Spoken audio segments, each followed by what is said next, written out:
యేసుక్రీస్తు నామంలో మీ అందరికీ శుభాభివందనాలు. అందరూ బాగున్నారు కదా? నేనైతే మీ నిమిత్తము ప్రార్థన చేస్తున్నాను. మీరు కూడా నా నిమిత్తము, నా పరిచర్య నిమిత్తము ప్రార్థన చేయాలని ప్రేమతో కోరుచున్నాను.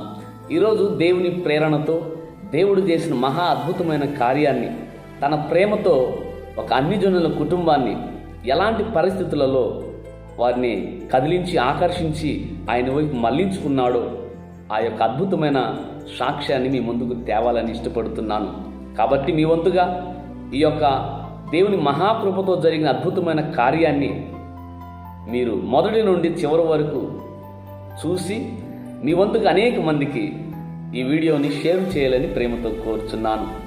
అలాగే మర్చిపోకుండా ఈ ఛానల్ని సబ్స్క్రైబ్ చేయండి, బెల్ బటన్ నొక్కండి. దానికంటే ముందుగా మన పరిశుద్ధమైన బైబిల్ గ్రంథంలో లేఖనాన్ని చదువుకొని ముందుకు సాగుదాం. కొరింథీయులకు రాసిన మొదటి పత్రిక 13వ అధ్యాయము 13వ వచనం. కాగా విశ్వాసము, నిరీక్షణ, ప్రేమ ఈ మూడు నిలుచును, అయితే వీటిలో శ్రేష్టమైనది ప్రేమయే.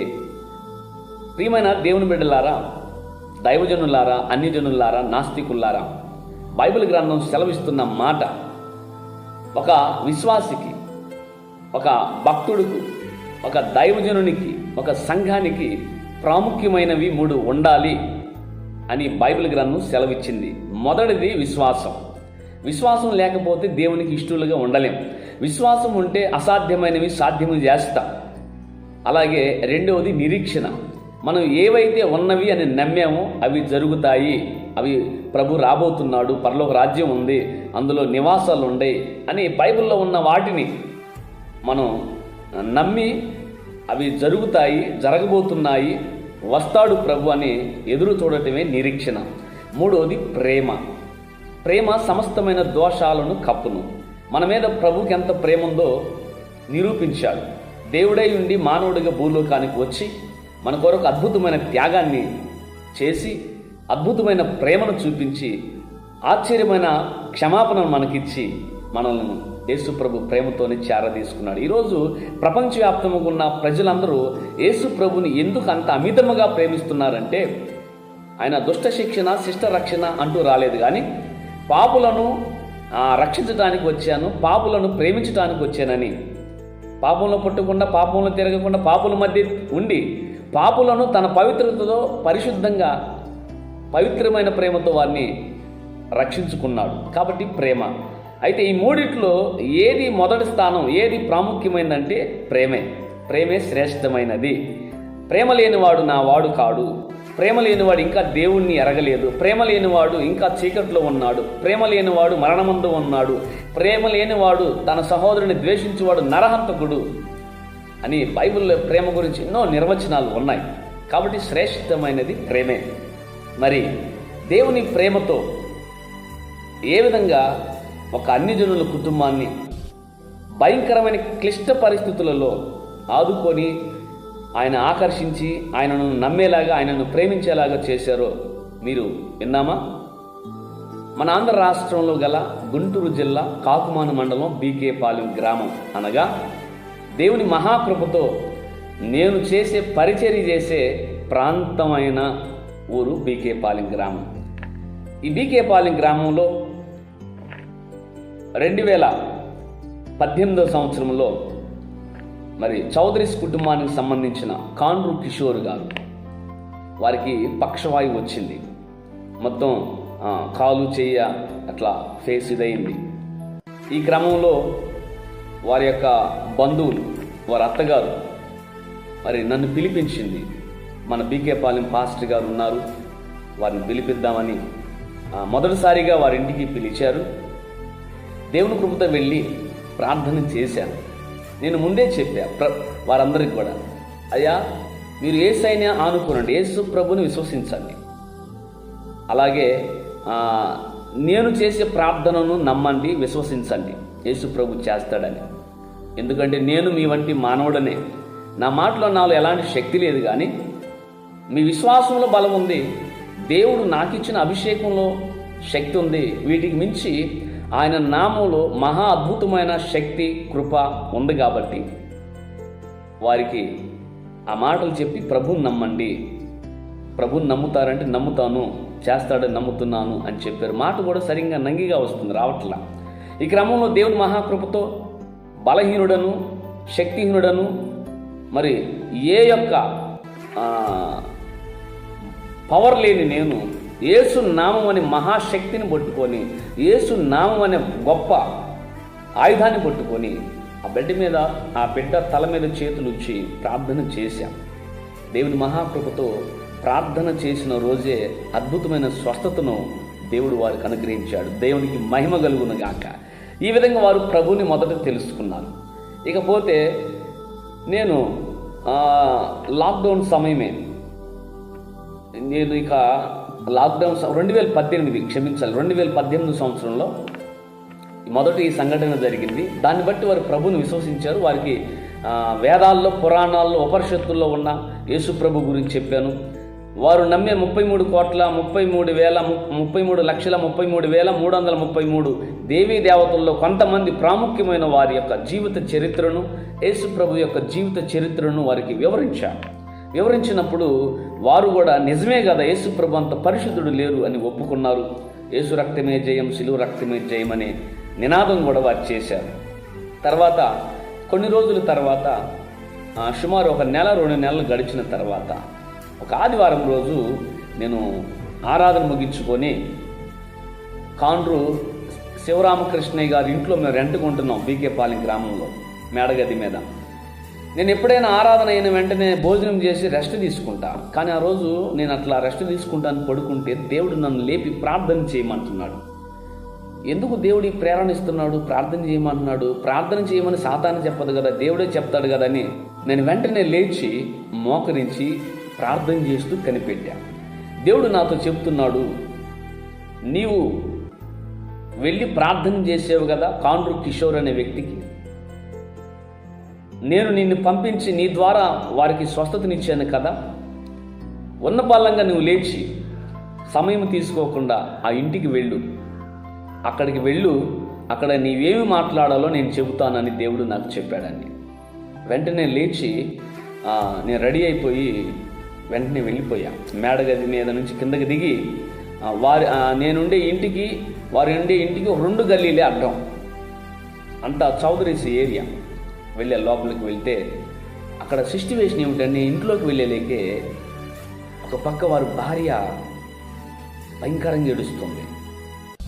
పాపం కిషోర్ గారు అంటే ప్రాణాపాయ స్థితికి, ఒక విధంగా చూస్తే సూసైడ్ లాగా అలాంటి పరిస్థితుల్లోకి వెళ్ళిపోయారు. ఏడుస్తున్నారు పెద్దగా. వెళ్ళా, ఏంటమ్మా ఎందుకు ఏడుస్తున్నారు, ఏం జరిగింది అని అంటే ఆ సహోదరి చెప్పిన మాట, పాస్టర్ గారు మా పాప అమెరికా వెళ్ళటానికి సిద్ధపడింది, ఎల్లుండి ఇంటర్వ్యూ ఉంది, ఆ ఇంటర్వ్యూలో అకౌంట్లో 15 లక్షలు మేము చూపించాలి, మరి ఆ 15 లక్షలు చూపిస్తానన్న వ్యక్తి ఈ దినాన్ని వచ్చి డబ్బులు నా వద్ద లేవు, నేను ఇవ్వట్లేదని చెప్పారు. బిడ్డ భవిష్యత్తు ఇది తెలిసిన భర్త చనిపోవటానికి ప్రయత్నం చేశారు పాస్టర్ గారు, మేము బయటికి పట్టుకొని వచ్చాము, బ్రతకమంటున్నారు పాస్టర్ గారు అని అది చెప్పిందండి. నాకు చాలా బాధ అనిపించింది. అంటే నిజంగా వారు చాలా ఆస్తిపరులు. ఈ బీకేపాలెం గ్రామంలో వాళ్ళకి ఎకరాలు భూమి ఉంది, స్థలాలు ఉన్నాయి, ఇల్లు ఉన్నాయి, ఆస్తి కూడా ఉంది, మంచి పేరు ప్రఖ్యాతులు కూడా ఉన్నాయి. అయితే అవన్నీ తన భర్త పాడు చేసుకున్నాడు, అన్నీ వివిధ రకాల వ్యాపారాలు నష్టపరుచుకున్నాడు. చివరికి బిడ్డ భవిష్యత్తుకు వచ్చేలేకే ఏ ఒక్క బంధువు కూడా ఆయనకి అండగా నిలబడలేదండి. ఒక్కరు కూడా రూపాయి ఇవ్వలేదు. ఇస్తామని చెప్పిన వాళ్ళు కూడా మోసం చేశారు. మరి ఏం చేయాలి? ఇంకా బిడ్డ భవిష్యత్తుకు సంబంధించింది కదా, గుండెలు బాదుకొని ఆయన చనిపోవటానికి కూడా కుటుంబం సిద్ధపడింది.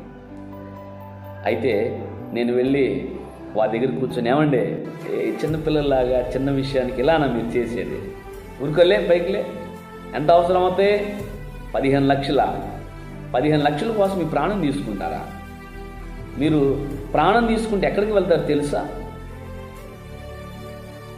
యేసు ప్రభువుని తెలుసుకోకుండా ప్రాణాన్ని తీసుకుంటే, యేసు ప్రభుని తెలుసుకున్న ప్రాణం తీసుకుంటే పాతాళానికి, తీర్పులో నరకానికి వెళ్తారు. ఇప్పుడున్న పరిస్థితులు ఈ అవసరం లేదు, కానీ మీరు లేని పైకి రండి, రండి కూర్చోబెట్టి వారి ఇరువురు తీసుకొచ్చారు. మీరేం టెన్షన్ పడద్దు. ఇదిగో యేసు ప్రభు చెప్పాడు, మీ ఎదుట ఎవరైనా కష్టంలో ఉంటే వారికి మాటలు కాదు, నా వాక్యము కాదు, ముందు చెప్పవలసింది నా ప్రేమను చూపించండి. ఆ ప్రేమ కూడా క్రియల మూలముగా, క్రియలతో చూపించండి అని బైబిల్లో చెప్పాడు. కాబట్టి మీరు ధైర్యంగా ఉండండి. ఆ డబ్బులు యేసు ప్రభు మీకు ఇవ్వబోతున్నాడు అని చెప్పి, మరలా వస్తానని చెప్పి నేను ఇంటికి వెళ్ళి నా కారులో కొన్ని డాక్యుమెంట్స్ తీసుకొని వచ్చి ఇదిగో ఇవి నా చర్చి స్థలానికి సంబంధించిన డాక్యుమెంట్స్. సుమారు నా చర్చి స్థలమైన ఇప్పటివరకు కట్టిన ఆ కట్టడైనా ఎస్టిమేషన్ వేపిస్తే 2016లోనే 15 లక్షలకి ఎస్టిమేషన్ ఇచ్చారు. ఇప్పుడు దాదాపు అవి 25 లక్షలు 30 లక్షలు అవుతుంది. మీరు వెళ్ళి బ్యాంకులో తాకట్టు పెట్టుకోండి, నేను వచ్చి మీకు సంతకం పెడతా. ఎంత కావాలని తీసుకోండి, నేను వచ్చి మీకు సంతకం పెడతా. ఆ ప్రయత్నం మీరు చేసుకోండి. యేసు ప్రభు చెప్పాడు, ఇదిగో ఆయన స్థలం ఇది, ఆయన మందిరానికి సంబంధించిన డాక్యుమెంట్స్ ఇది, మీరు పెట్టుకోండి. మీరు ఇవ్వండి, ఇవ్వకపోండి, మీరంతా బాగున్నప్పుడు నాకు ఇవ్వండి, లేదా అప్పుడే ఇవ్వకుండా ఉండండి. దేవుడే నా దేవుడు చూసుకుంటాడు. మొదట మీరు ఇలాంటి డిప్రెషన్లోకి వెళ్ళొద్దు, మీ కుటుంబాలను మీరు పాడు చేసుకోవద్దు. ఇది కాకపోతే దేవుడు ఇంకో సహాయం చేస్తాడు. ఇదిగో తీసుకువెళ్ళి ఇమ్మీడియట్లుగా తాకట్టు పెట్టుకోండి అంటే నాకు వెళ్ళి షాక్ అయి చూస్తున్నారు. వాళ్ళు ఏడుస్తున్నారు, ఇంకా పెద్దగా ఏడుస్తున్నారు. నాకు ఎందుకు ఇవి ఏడుస్తున్నారు? ఒకవేళ ఇవి రావని, లేదండి ఇవి చూడండి డాక్యుమెంట్స్ అంటే, వాళ్ళు అంటున్నారు, అయ్యా నా బంధువులు ఉన్నారు, మా మిత్రులు ఉన్నారు, అందరూ ఉన్నారు, కానీ నా పార్టీ వారు కూడా ఉన్నారు. ఇదిగో ఇలాగూ వచ్చి నాకు సహాయం చేసిన వారు లేరు. నీవు నా మతము కాదు, నా కులము కాదు, నా వంశము కాదు, నా వాడివి కాదు, కానీ యేసు ప్రభుని బట్టి ఇలాగూ వచ్చి ఇన్ని లక్షలు విలువ చేసే స్థలాన్ని, కట్టడలకు సంబంధించిన పేపర్లను నాకు ఇచ్చి, ఇవి తాకట్టు పెట్టుకో, బ్యాంకులో పెట్టుకో, నేను సంతకం పెడతానన్నావు అని నిజముగా దేవుడు ఉన్నాడయ్యా, యేసు ప్రభు ఉన్నాడయ్యా అని బోర్న ఏడ్చారు. ప్రియమైన దేవుని బిడ్డలారా, దేవునికి స్తోత్రం కలుగును గాక. మొదట ఇంకో మాట కూడా చెప్పేవారికి, ఇదిగో మీరు యేసు ప్రభువుని నమ్మారు కదా, అయితే ఇంకో అద్భుతమైన కార్యం చేస్తాడు. మీరు ముందు రేపు బ్యాంకుకు వెళ్ళి ఈ యొక్క ప్రయత్నాన్ని ప్రారంభించు. అయితే ఆశ్చర్యకరమైన ద్వారాలు తెరవబోతున్నారు మీ బిడ్డ విషయంలో. నమ్మండి, 100% మీ బిడ్డ ఫారెన్ వెళ్తుంది, అక్కడ చదువుతుంది, అక్కడ మంచి ఉద్యోగం సాధిస్తుంది, మీ కుటుంబాన్ని పోషిస్తుంది, ఉన్నతమైన స్థితిలో ఉంచుతుంది. ఎందుకో తెలిసేది నా మాటను బట్టి కాదు, నా జ్ఞానాన్ని బట్టి చెప్పలేదు, కానీ దేవుని ప్రేరణ బట్టి. నేను పడుకున్నామని నన్ను లేపి నీ వద్దకు పంపించాడు. చూడు, ఇలా పంపించాడంటే మీ మీద, మీ బిడ్డల మీద, కుటుంబం మీద ప్రత్యేకమైన ప్రణాళిక ఉంది. నమ్మండి, నెంబర్ 1 స్థానంలో మిమ్మల్ని ఉంచబోతున్నాడని ఆత్మ ప్రేరణలు చెప్పి వారి ఇరువురికి ప్రార్థన చేశా. దేవుని కృపతో ప్రార్థన చేసి మరొక మాట చెప్పా, మీరు ఈ ప్రయత్నం చేస్తూనే ఉంటారు, దేవుడు మరొక అద్భుతమైన ద్వారాన్ని తెరిచి నీకు ధన సహాయం అందిస్తాడు అని చెప్పాను. మొదట వారికి అర్థం కాల మాట, వారికి ఆ ప్రయత్నం చేశాడు. బ్యాంకుకి వెళ్ళారు, లోన్ ఇస్తామన్నారు, అన్నీ రెడీ చేసుకుంటున్నారు. అయితే ఇంటర్వ్యూని ఇంకొక 10 డేస్కి పోస్ట్ పోన్ చేసుకున్నారు, ఏది వీసా ఇంటర్వ్యూకి. తర్వాత ఈ క్రమంలో ఇక అమ్మాయి ఈ బ్యాంకుకి సంబంధించిన చర్చి డాక్యుమెంట్స్ అన్నిటికి సంబంధించిన లోన్కి కావాల్సిన అన్ని ప్రిపరేషన్స్ సిద్ధపడుతున్నాయి. ఈలోపు అమ్మాయి ఇంటర్వ్యూకి వెళ్ళాల్సిన డేట్ కూడా ఆసన్నమైతే కన్సల్టెన్సీ వారు ఫోన్ చేసి ఆ బిడ్డకు, అమ్మ నువ్వు పోయినసారి ఈ కారణాన్ని బట్టి నువ్వు ఇంటర్వ్యూకి రాలేదు కదా, నీ అకౌంట్లో డబ్బులు ఎవరు చూపించలేదని, నీ యొక్క సర్టిఫికెట్లన్నీ చూసాము, నెంబర్ 1 మెరిట్ స్టూడెంట్లా ఉన్నావు నువ్వు. ఇదిగో మరి మేము నీ అకౌంట్లో వీసా ఇంటర్వ్యూకి అప్పుడు ఎంత చూపించాలో అంత డబ్బులు మేము చూపిస్తాం. ఇంటర్వ్యూ అయిన వెంటనే ఆ డబ్బులు మేము తీసుకుంటాం, దాని మీద ఓసిన మీద సంతకం పెట్టండి. రెండోది 30,000 రూపాయలు ఇంట్రెస్ట్ ఇవ్వండి అని చెప్పారంటండి. దేవునికి మహిమ కలుగును గాక. ఇక ఆ పాప కూడా సంతోషించి ఎగిరి గంతులేసి ఇంటికి వచ్చి అమ్మా నాన్నతో చెప్పిందంట, అమ్మా నాన్న, పాస్టర్ గారు మనకి ఆయన చర్చికి సంబంధించి స్థలాలకు సంబంధించి లోన్ పెట్టుకుంటానికి డాక్యుమెంట్స్ ఇచ్చారు కదా, పాస్టర్ గారికి ఇచ్చేయండి. ఎందుకంటే పాస్టర్ గారు దేవుడి యొక్క ప్రేరణ చెప్పిన మాట నిజంగానే జరిగింది. నాకు వీసా కన్సల్టెన్సీ వారు నా అకౌంట్లో డబ్బులు చూపిస్తూ ఉన్నారు, 30,000 రూపాయలు అడిగారు అని చెప్తే వాళ్ళు చాలా సంతోషించారు. ఇక అమ్మాయి పేరు శ్రీవల్లి వెళ్ళింది, ఇంటర్వ్యూకి వెళ్తే ముందుండ వాళ్ళు దాదాపు తనకు తెలిసిన 3-4 రిజెక్ట్ అయిపోయిందంట. వాళ్ళ యొక్క ఇంటర్వ్యూలో వాళ్ళు వీసా రిజెక్ట్ అయిందంట. ఏ బిడ్డ టెన్షన్ పడుతూ యేసు ప్రభువా నాకు మేలు చేయ, నేను నిన్ను నమ్ముతున్నానయ్యా, ఇదిగో అని ఆ బిడ్డ యేసు రక్తమే జయం అనుకుంటే వెళ్ళిందంట. అప్పుడు దాకా వివిధ రకాల విగ్రహారాధన ఆచారాల్లో ఉండి వాటిని తెలుసుకున్న బిడ్డ ఎప్పుడైతే తండ్రి గారికి పక్షవాయువు తగ్గిందో, తండ్రి గారికి దేవుని ప్రేమను దేవుని కృపతో చూపించామో, దేవుడు మరొక ద్వారం అద్భుతంగా తెరిచాడో, పూర్తిగా ఆ బిడ్డ దేవుని అనుకుని యేసు ప్రభును తలుచుకుంటూ యేసు రక్తమే జయం అనుకుంటూ వెళ్ళి అమ్మాయి ఇంటర్వ్యూకి వెళ్ళినప్పుడు విచిత్రం ఏమిటంటే ఆ బిడ్డ వెనకుండా వాళ్ళు కూడా సెలెక్ట్ అవ్వలేదు, కానీ ఈ బిడ్డ మాత్రం సెలెక్ట్ అయింది. దేవునికి స్తోత్రం కలుగునుగాక. హల్లెలూయా. వీసా కన్ఫామ్ అయింది. తిరిగి అమ్మాయి న్యూ జెర్సీ 2019 వెళ్ళిపోయింది. చదువుకుంటూ జాబ్ చేసింది, చదువు పూర్తి చేసింది. తిరిగి ఒకరోజు మరలా ఫోన్ చేసింది, పాస్టర్ గారు నా చదువు అయిపోయింది, మరి ఇంకో జాబ్కి ప్రయత్నం చేస్తున్నాను, ప్రార్థన చేయమని ప్రార్థన చేసాము. జాబ్కి అప్లై చేసింది. అయితే తను చదువుకుంటూనే జాబ్ చేసిన డబ్బులు కుటుంబాన్ని పోషించి అప్పులు తీర్చింది. ఆ బిడ్డ చాలా బాధ్యత వ్యవహరించింది. యవనస్తురాలండి, నిజంగా అలాంటి యవనస్తురాల్ని నేను ఇంతవరకు చూసి ఉండలేదండి. దేవునికి స్తోత్రం. ఇక ఆ పాప మరొక కంపెనీకి జాబుకి అటెంప్ట్ చేసింది, ప్రేయర్ చేయించుకుంది. తర్వాత మరలా జస్ట్ ఏప్రిల్ నెలలో ఫోన్ చేసింది, పాస్టర్ గారు ఇంకా నాకు కాల్ లెటర్ రాలేదండి, కొంచెం టెన్షన్గా ఉంది, నాకు ప్రేయర్ చేయండి పాస్టర్ గారు, ప్రేయర్ చేయండి అని చెప్పి ప్రేయర్ చేయించుకుంది. నేను కొన్ని సాక్ష్యాలు నా సాక్ష్యము పంపించాను. మరి చిలకలూరుపేట తండ్రి సన్నిధి మినిస్ట్రీస్ వ్యవస్థాపకులు పాస్టర్ బి షాలేం రాజు గారి యొక్క కొన్ని మెసేజ్లు, అలాగే పాట చెమ్మగిల్లు కళ్ళల్లో ఉన్న కన్నీళ్ళు ఎంతకాలం, మొదట నా సాక్ష్యం ఆ పాటను 2 పంపించాను, తర్వాత కొన్ని మెసేజ్లు పంపించాను, ప్రార్థన చేసి చెప్పాను, అద్భుతంగా ఈరోజు నీకు దేవుడు కార్యం చేయబోతున్నాడమ్మా, ధైర్యంగా ఉండు, నమ్మో, ఈరోజు నీకు దేవుడు ద్వారాలు తెరవబోతున్నాడు, నా మాట మీద అనుకోవద్దు, నా మీద అనుకోవద్దు, ఈ మాట పలికిస్తున్న యేసు ప్రభు మీద అనుకో, ఆయన మీద విశ్వాసం ఉంచు అని చెప్పి ప్రార్థన చేశాం. అంతేకా ఆ బిడ్డ ఇక ఎంతో నెమ్మది పొందిందంట. మరలా సాయంత్రం ఫోన్ చేస్తే నేను ఫోన్ తీలా, ఆడ దొండపాడు పాస్టర్ అర్జున్ గారి యొక్క చర్చి వద్ద మీటింగ్స్ ఉంటే అక్కడికి వెళ్ళి ఆ రోజు తెల్లారు చూసుకుంటే మిస్డ్ కాల్ ఉంది. ఏంటమ్మా అని మళ్ళీ ఫోన్ చేస్తే, పాస్టర్ గారు దేవుని మహాకృపతో మీ ద్వారా దేవుడు నేను చెప్పించినట్లు నిన్న సాయంత్రమే నాకు వారు నా మెయిల్ పంపించారు, ఫోన్ కాల్ కూడా వచ్చింది నాకు, పాస్టర్ గారు నన్ను సెలెక్ట్ చేశారు, నేను జాబ్కి సెలెక్ట్ అయ్యాను, అది చాలా పెద్ద కంపెనీ, నా శాలరీ కూడా ఎక్కువగా ఉంటుంది అని చెప్పినప్పుడు దేవుని స్తుతించి మరలా చెప్పానమ్మా, దేవుడిని నమ్మి రోజు ప్రార్థన చేసుకో, బైబిల్ చదువుకో, దేవుడిని ఆనుకో, అవసరమైతే దేవుని చిత్తమైతే నిన్ను ఆ యొక్క అమెరికాలోనే ఆ న్యూ జెర్సీలోని ఒక పెద్ద కంపెనీకి ఓనర్ను కూడా చేసేంత గొప్ప సామర్థ్యం కలిగిన దేవుడు. అయితే దేవుడు నీకు చేస్తున్న మేలులను బట్టి నీ హృదయంలో నీ జీవితం ఆయనకు చోటు ఇచ్చి నీ జీవితాన్ని ఆయనకు అప్పచెప్పు, జన్మ కర్మ పాపాలు కడిగి వేసుకుంటానికి మారు మనసు రక్షణ బాప్తిస్మం పొందు, నీ తల్లిదండ్రులకు చెప్పు, నీ తమ్ముడికి చెప్పు, చర్చికి వెళ్ళమని చెప్పు, దేవుడు ఇంకా మేలు చేస్తాడని చెప్పినప్పుడు ఆ బిడ్డ సంతోషించి ప్రార్థన చేయించుకుంది.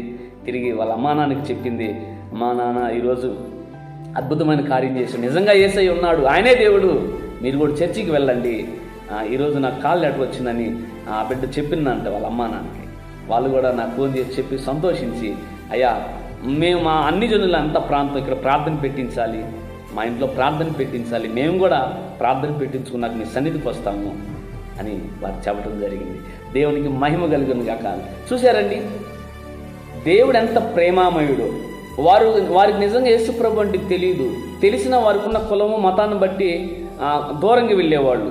అలాంటి వ్యక్తులను యేసుప్రభువే ప్రేమించి, యేసుప్రభువే దర్శించి, వారి బిడ్డ జీవితంలో జరగవలసిన పని జరగకపోయినప్పుడు వారి జీవితాన్ని చాలించుకొని ఈ లోకాన్ని విడిచిపెడదాం అనుకున్న సమయంలో దేవుడు ఎంతటి ప్రేమ చూపించాడు చూసారా.